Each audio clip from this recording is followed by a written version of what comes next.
Yeah, so my name's Brad, and I started out in my career, if you like. Also done my apprenticeship, my full-time apprenticeship, done my level 2 full-time at college, moved into my apprenticeship doing my full NVQ and my AM2 at the time. I think it's AM2S now, whatever it's called, but done my AM2, done my full-fledged apprenticeship. So left my apprenticeship. My employer that I was with at the time, he kind of had a falling out. Well, it wasn't really a falling out, but there was a money disagreement, if you like. I'll come back from Magaluf, and I had no money at the time, so I it all everywhere, and yeah, I had no money. So I said, "Look, mate, I've got no money." He was like, "Oh, I've got this job for you, Brad," and he said, "Yeah." I said, "Look, I'll go and do the job." So I was competent at the time, do you know what I mean? So I said, "I can't do the job, it's not a problem, but I want a bit more money for it, you know." And but anyway, so I've done all the job. Come to the end, he was like, I said, "Where's my money?" He's like, "What are you talking about?" I said, "Oh no, you're joking." So we done all that, and yeah, so I left him because it all ended up in tears, and then I joined the firm as a qualified spark at the time. So I joined him as a qualified sparks. We was with this firm for a couple of years. That went in tears. Done a lot of work in the staying away jobs, done stuff in Wales and doing units and commercial fits and God knows what else. And so then I left him, and then I thought, do you know what, sod it, I'll go on my own. But it took me 3 goes to go on my own. The first time I thought, right, go down to Ford, get past the van, but no, I bottled it. Right, so I thought, no, carry on. So again, sat it through, carried on working, all flared up again. So I thought, right, this is it, I'm doing it now.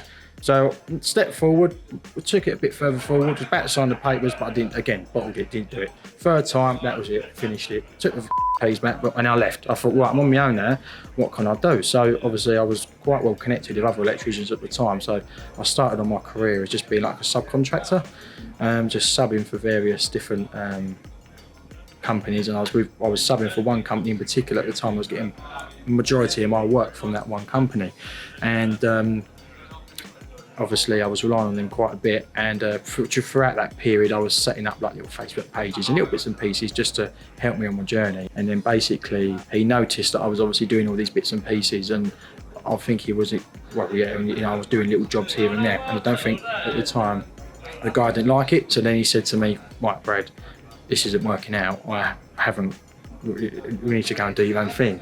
And at that time, that's when I myself. You know what I mean? That's when I my pants, and because I was honestly on my own. Because I knew when I left that employment, I knew I had something to go and do as a subcontractor. I knew I had that, but now I had nothing.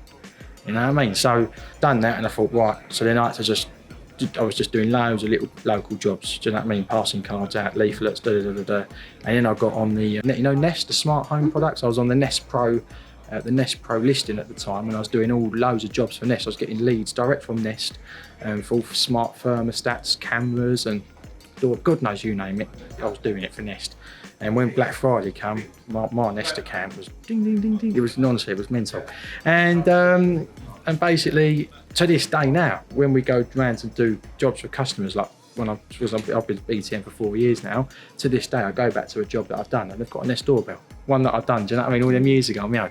So yeah, basically that's the journey. I left that, started on my own, doing local jobs, built up done loads of little bits on my own, so then obviously working my way through the ranks to getting the first employee, getting a nice Transit Custom that I forever wanted.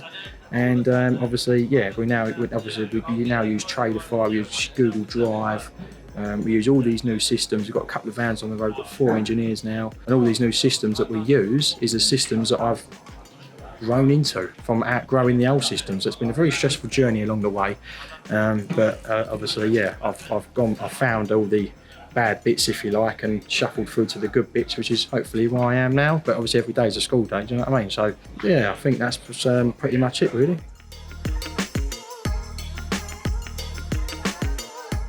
If anyone would like to, the best thing that I can always, I know what it's like when I was younger, I would never have wanted to do this, but now I'm older and I can obviously see what I needed to do. It's what I should have done. Basically, what I think any young person should do, who wants to get an apprenticeship at least, if you're struggling to get an apprenticeship, there's just loads of electricians out there, there's loads of us. We're all looking for the right apprentice, and obviously they're out there. We've just got to connect the two together. I think the best way for any young person wanting to get into the trade is to get yourself down to the local wholesaler. Honestly, if you was to just, the wholesaler won't mind. If you was to nip into the wholesaler in the morning and just go, oh, hey guys, look, I know I'm just going to be a nuisance today, looking for an apprenticeship, they'd be more than happy to help you and just say like, yeah, no problem, mate, you just crack on. Here's a token for the coffee machine or whatever they do. And obviously, as soon as they get a guy walk in, while obviously the guy behind the counter's picking the materials, the apprentice can walk up to them, or the guy looking for an apprenticeship. Hello mate, sorry to bother you. Just wondering if obviously I'm looking for an apprenticeship. Do you happen to have vacancies available? Are you happy to take me on for a week's work experience or whatever to see what I want to do? Because yeah, it's the way to go, because you could speak to about 30 different people in one day, you know? So I think that'd be my bit of advice.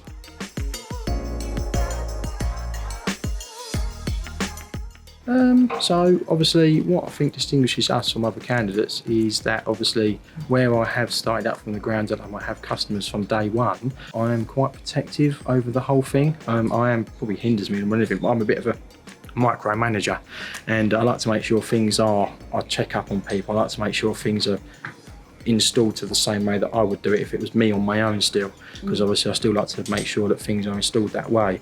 And obviously we're just such a friendly, laid-back company that we more than do anything more than help people out. You know, if somebody's got, communication for us is everything. So if somebody can tell us their problems, I would be able to help them out and find a solution. I can find them an answer to their problem, if you like. Do you know what I mean? And obviously the neatness of our work is I like to think it's good.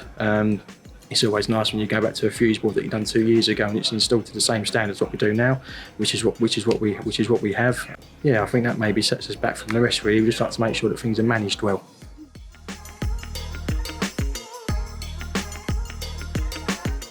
I don't know yet, when he just got the trophy. So obviously I'm going to be putting it on LinkedIn and I will advertise it.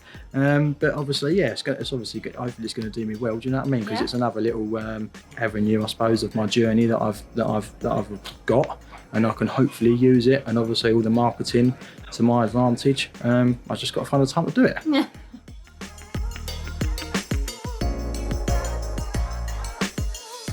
I think they're really good, because obviously it's nice to be noticed. Obviously, although like where we are, most of the guys in this room are probably the same as me, where they're all using these smart systems to manage all their work. And obviously, like when we're trying to make things as organised as we can and make sure customers are happy, and we are doing neat work, and everything else is like really good quality work. It's nice to obviously to see like somebody's actually been through the socials to find that actually, yeah, that ball's bloody nice, you know what I mean? Or that bit of tray work we've done is nice, or whatever.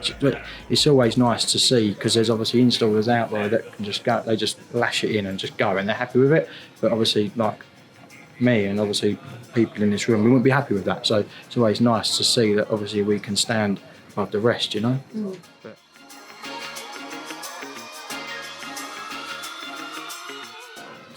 I mean, Luceco's obviously, for them, it's probably good. Obviously, they're using it for like a marketing event for themselves as well. But obviously, it's nice to obviously see that a big manufacturer is willing to support us smaller companies as well, because obviously you have got other lighting companies out there, and they probably wouldn't put the time, money, and effort into doing something like this to support us. Do you know what I mean? So it is nice that you have got this lighting manufacturer here that.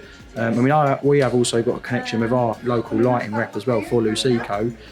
Clive, we've done various projects with him before, and he's a great guy, and it's always nice to have a connection with the lighting rep in your local area. But I think it's good that obviously, lighting manufacturer is wanting to support local electricians, because do you know what I mean? A lot of them wouldn't, you know.